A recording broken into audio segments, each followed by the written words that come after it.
Our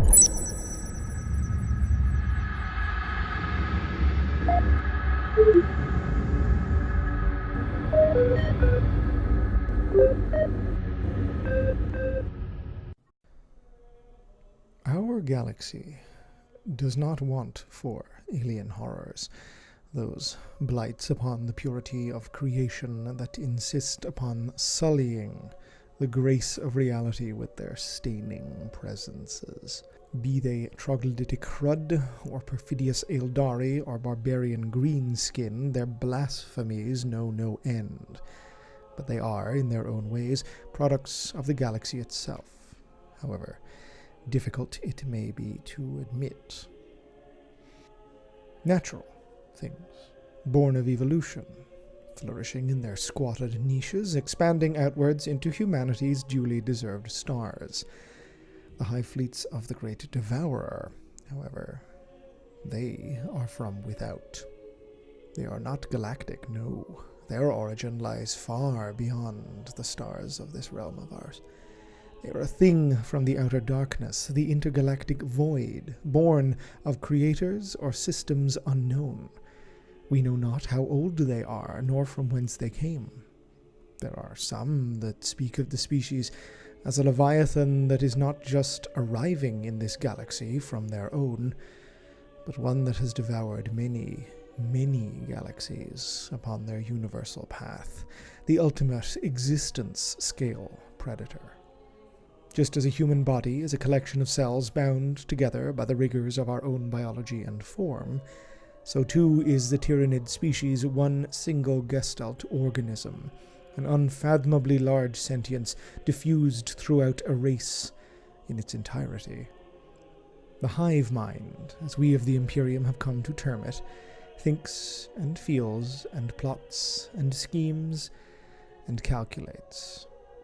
It is alive. And the individual organisms that blight humanity's worlds across the galaxy are simply aspects of this whole, cells within a galaxy-spanning body. Hive is almost not quite the right term. Its application serves only to best illustrate the swarming multifarious hordes, as akin to the insectoid species humanity has previously encountered. The Tyranids are less a hive and more a single body, reacting to stimuli and driven by a single consciousness, but a body for whom contiguous connectivity is rendered needless, thanks to the gestalt psychic bond the species shares. It is this mind, however, that drives, sculpts, and guides the biology of its own body, in a way that has terrified and haunted xenobiologists of the Imperium since we first made contact with this dread species. Know then, that for the elucidation of those whom it may concern, that this is a record of that selfsame biology, a discussion upon the blasphemous evolution and evolutionary capabilities of the Tyranid species. Autopsies upon this Xenos breed are, in some capacities, far easier than examination of other xenoforms, yet at the same time more challenging. Certainly, we are rarely want for samples. One of the defining characteristics of the Tyranid species is their sheer, crushing, unimaginably large numbers, of which no estimate can apparently be applied. For every one we have killed, 1,000 more have descended from the void to take the place of the fallen. Nevertheless, study is necessary, and herein shall lie the findings of select Mechanicum Biologia's examinations. A Tyranid skeleton is not quite a skeleton in the way many other Xenos species throughout the galaxy ape the human perfect form, but rather a bonded endomuscular arrangement structured through exoskeletal resinous plates that, for the sake of ease, can be considered analogous to the chitin of many insectoid creatures found galaxy-wide. That being said, this material is far sturdier, with numerous calcifying agents present that aid in not only its toughness, but also its longevity. Chitin typically degrades at a far faster rate than this substance. Indeed, glands in the surrounding soft tissue indicate that it is extruded in a liquid form that hardens rapidly, allowing the creature to shed damaged or worn plating and replace it with stunning rapidity.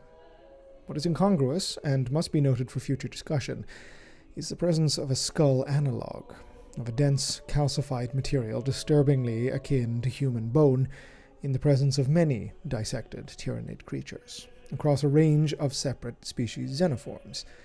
In smaller creatures, such as the infamous Tyranids Warhammer, or gene stealer, this similarity is especially pronounced, which will again be elaborated upon later. It may in fact require its own record. The skull and its organs, however, are prime examples of the sheer diversity of form and function within the Xenos genus. The gene stealer's ocular organs, for instance, are similar to human eyes, with a comparable visual range, albeit far greater clarity. Within the skull, however, of Tyrannus dissimulus, the lictors, cavity space is given over from ocular organ complexity to bolster production of feeder tentacles, allowing the subject to not only consume a far greater degree of prey, but expand its sensory perception suite, as the tentacles contain a staggering array of scent and taste receptors of vast complexity. Within the side-adjacent subspecies Tyrannus, the archetypal Tyranid warrior form, such tentacles are given over to a mouth with carnivorous-presenting teeth, but their ocular organs are instead formed of overlapping plates of photoreactive plasma, allowing for a sense of sight that is not only adaptive to wavelengths far beyond human basic, but even magnification. This gives but a simple example of the terrifying array of adaptations a Tyranid form is capable of expressing. While the senses discussed above are certainly interesting to the xenobiologist, it is, of course, the biological weaponry of the race that has been the primary focus of Ordo and Mechanicus research and inquiry. Depending upon the role the individual Tyranid organism is assigned by the hive mind, these weapon organs fulfill a variety of battlefield and combat requirements. For example, upon the lictor, claws of superdense variety of its skin chitin are developed with glands contained within them, secreting a chemical through fluid runnels that forms a coating of toxins on the sharpened edges of the claws.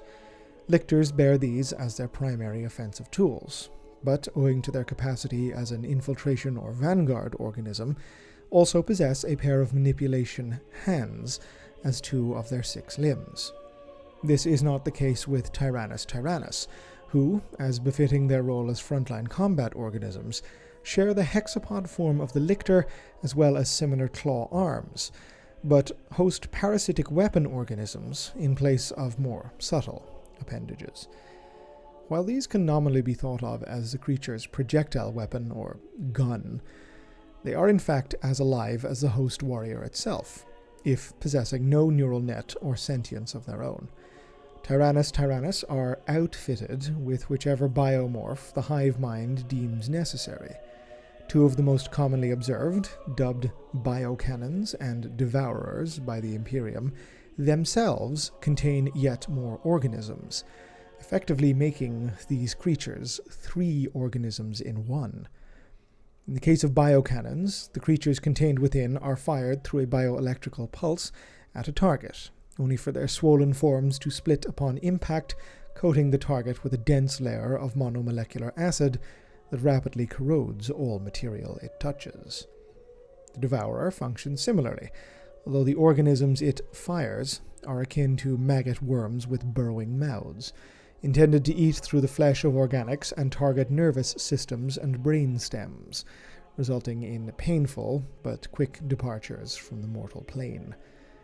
As is no doubt obvious to talented acolytes, we see here 2 weapon expressions designed, and I use the word deliberately, for 2 entirely different combat scenarios. One where armor or indeed armored vehicles are an issue, and one where organic foes are present in large numbers. Further sub-expressions of these weapons have been routinely encountered by Imperial forces, such as devourers whose ammunition has developed stronger and more resilient mandibles to chew through heavier flak or carapace armor with terrifying rapidity. Analysis of the DNA of the Tyranid species is, as with the autopsies of creatures themselves, filled with results more variable than science would seem to allow. No two organisms possess identical genetic strands, of course, and this is to be expected within species with such pronounced submutations. Even humanity possesses such examples. Homo navigo, Homo sapiens gigantus, Homo sapiens rotundus, or navigators, ogrons, and squats, depending on their crudely unscientific nomenclature. However, within Tyranids, DNA samples may vary within the creatures themselves, either within samples taken from different organs, or even from adjacent chitin plates or muscular structures. The chemical bond helix common in species of this galaxy, albeit varying complexity, is completely absent. It has been replaced by an array of combined and apparently foreign DNA analog bonds, fused together by means utterly unknowable. Even reading of it, one cannot help but shudder at that blasphemy. These creatures are not just a colony of composite organisms, they are constructs of stolen DNA, gene coding apparently torn and bioalchemically arranged from innumerable other creatures. This code is a product of craftsmanship and I apologize for this blatantly heretical analogy, an Astartes is. Based on something natural, yes, but yet so wholly and utterly crafted as to have shucked the bonds of simple, environmentally driven evolution. This is one reason why xenobiological study and classification of Tyranid genostrains has proven highly difficult for both the Mechanicum Biologius and the Ordo Xenos. Quite beyond their DNA, what shared physical traits the majority of organisms express are limited essentially to their root, endo, and exoskeletal structures, namely the chitinous plates and bonded muscle analog masses. Beyond that, each differs so wildly in form, function, and expression that were they not verified upon thousands of occasions as belonging to the same species, they would demand reclassification as separate genus types by any sane standards of taxonomy. And this, even, is only when discussing the xeno in broad strokes. As mentioned with the case of devourer organism ammunitions, localized hyperadaptation has been recorded in hundreds of instances where the Imperium has been engaged in protracted conflicts with the species. Should a certain type of organism meet the continued battlefield failure, the hive mind will simply retire that pattern and develop in absolutely horrific rapidity a similar strain with adaptations designed to overcome the issue that had stymied its predecessor. A Mechanicus Genitor Field Expeditionary Team, operating out of the Avarni sector on a 5-year study, was able to initially render a report that, in broad terms, summarized the paradigm of Tyranid generational evolution as the Imperium can best understand it. For the purposes of this analysis, the Genitor Primus dubbed the root organisms commonly encountered by Imperial armed forces, for our own example, let us state Tyrannus tyrannus, the Tyranid warrior, as A, the study group, as well as representing the qualities inherent of the organism per Imperial standard, its physical features, its physical capabilities, and its parasite weaponry. Beyond this, X and Y will serve to represent foreign qualities absorbed by the hive mind during a particular combat scenario that A organism is involved in: structural, chemical, neurological, physical, biological, any and all potentially occurring factors. To demonstrate this, the study will frame each generation in the form of a successful combat scenario, such as a planetary invasion or void boarding engagement, namely a scenario where the hive in question is provided with ample quantities of X and Y, as well as the raw materials necessary to facilitate generational reproduction. During typically the first 1 to 3 generations, the hive possesses a population of A organisms based on a standard template, namely the one that has been known to provide versatility of usage as well as effectiveness that has been proven countless other times. We know this to be the case as morphologically identical Tyranid creatures have been encountered in entirely different galactic regions belonging to completely different hive fleets. The hive mind, in short, knows what works and remembers. During these initial generations, the hive nevertheless experiments with successor batches of A organisms, producing, for the purpose of this study, AX and AY strains. Again, for the purpose of argument, let us say that AX underperforms to the hive's expectations. The hive is aware of this, and the cost-benefit of producing more broods of AX is considered a net loss for the hive's intake of biomass. Thus, AX is retired, in that future generations are either immediately ceased or appear far less frequently, while AY is seen in greater numbers, serving alongside the base A organisms. Should AY perform exceedingly well, it may even usurp A as the dominant root organism of that particular genoform that the hive is employing. Fascinatingly, in the case of this genitor expedition, AX was in fact encountered at a later date, when Imperial forces had shifted their tactics to account for the higher-than-average encounter rate with AY. This suggests that the hive fleets possess a form of localized and specific genetic archiving, allowing them to save genetic templates for later use should a situation arise, preventing them from having their own hyper-evolution serve as a vulnerability, backing them into a corner, so to speak. Perhaps most frighteningly, and only verifiable through macro-analysis of localized studies such as this, is the appearance of evolutionary synchronicity across massive stellar volumes, and between nominally unrelated hive fleets, or, to couch it in this study's terms, the appearance of quality Y in completely dissimilar organism B. That this evolution is directed is verifiable by any standards of study, but breaking it down into its component formula, it yet retains the ability to sicken. While the hive mind itself is the ultimate driver behind any of this evolutionary adaptation, in local terms, Imperial xenobiologists have nominally confirmed the existence of what have been dubbed Norn queens, essentially an almost starship-sized organism that serves as the reproductive locus of an individual hive.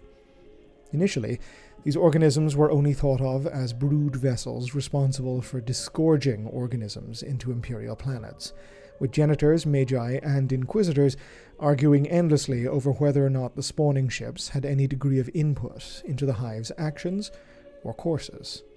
Thanks to numerous boarding actions by the Adeptus Astartes, it has been confirmed, as many magi once hypothesized, that Norn queens do in fact exist as distinct organisms, and that they do so with a far greater degree of intelligence, and perhaps even autonomy, than the majority of Tyranids possess.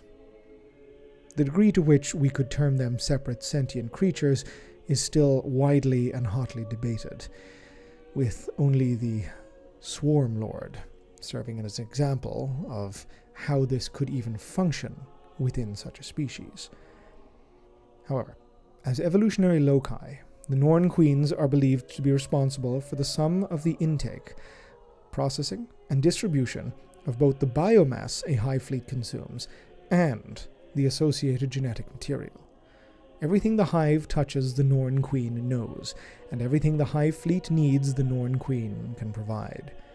They are genetic archive, as discussed earlier, or rather, they serve as one through their connection to the hive mind, weaving out of the psychic gestalt the information required to produce the base organism strains, and inloading and calculating the qualities they may introduce to iterative generational gene coding. Spiders, in the center of an impossibly large web, weavers of the unimaginably blasphemous, they are utterly alien things of darkest nightmare. By one Astartes report, they are a heaving, gargantuan mass of biology, spawning broods of creatures fully formed and matured, churning out gelatinous egg sacs from their bulk in the thousands. Casings that hot-house the organisms within to combat or logistic readiness in comparatively the blink of an eye. The conclusion to any study of the Tyranid species belies only one answer. There is simply no finer expression of macroevolutionary forces than they. The species has claimed its own evolution, wielding it as we would a knife, a weapon. We cyberize ourselves with crude mechanics. We pluck at our genetics. They are one. They are whole. They do it themselves. The species is truly an apex predator, a fiendish intelligence of wicked capabilities, capable of sculpting its own form to simply overcome the problems around it. Only through desperate means has the Imperium or even other Xenos races been able to overcome the hive fleets of the Tyranids. I shall, as I have access to the recording, place the burden of capstoning this particular examination of the species upon the man who essentially discovered them, Inquisitor Cryptman, until such a time as we may discuss further. Ave Imperator. Gloria in excelsis terra. My brothers, do not make the mistake of thinking yourselves prepared. I have stared into the face of our ruin, and it is not a face. It is a mouth containing 1 billion teeth, and each tooth is a living thing, and each living thing is a horror built only to kill. And when the mouth closes, it shall not be to honor the Supreme Emperor, or sue for peace, or discuss terms. It shall be to swallow our Imperium whole. We call them Tyranids as if they're a race, another Xenos clan to be faced down and cleansed. In the face of horror, we cling to our sciences, our labels, little realizing they do nothing but drown us. We do better to call them a disease. There is no better analogy. I've seen the hive ships, brothers, barbed horrors scuttling forth to kill, bloated vermin arriving back to be absorbed, their bellies full. I've seen the forest pick clean of life. I've seen the biofleets draining the water of teeming worlds, the vortex mouths guzzling the prairies. I've seen the shadows moving in the warp, the tentacles stretching out of the darkness beyond the eastern rim. This is the end of times, brothers. Death approaches, and it is not at the hands of a ravening horde, nor an army of contemptible aliens. Our enemy is a single intellect, a single gestalt consciousness, more ancient than we can conceive, more massive than we can measure, a single mind that has not one body, but 1 trillion, an all-seeing eye that has no shape and no form. How can we fight such a thing? I will tell you, until our last breath. If we can but delay the great maw from closing around us, then we have achieved what countless empires, countless worlds, countless galaxies have not. I say this not to terrify you. I say it simply so you understand. Simply so you do not waste your time with such luxuries as hope. There is no hope. The greater devourer is upon us. Let us see how long we may restrain her jaw. Inquisitor Cryptman, addressing the Congressium Xenos, 992M41. This video and this channel were made possible thanks to the very kind donations and support from my Patreon subscribers. If you'd like to help support the channel, head on over to patreon.com/OculusImperia. If you'd like to receive more updates about the channel and any future videos, you can contact me or follow me on Twitter @OculusImperia. Otherwise, please like, subscribe, comment, let me know your feedback, and as ever, thank you very much for watching.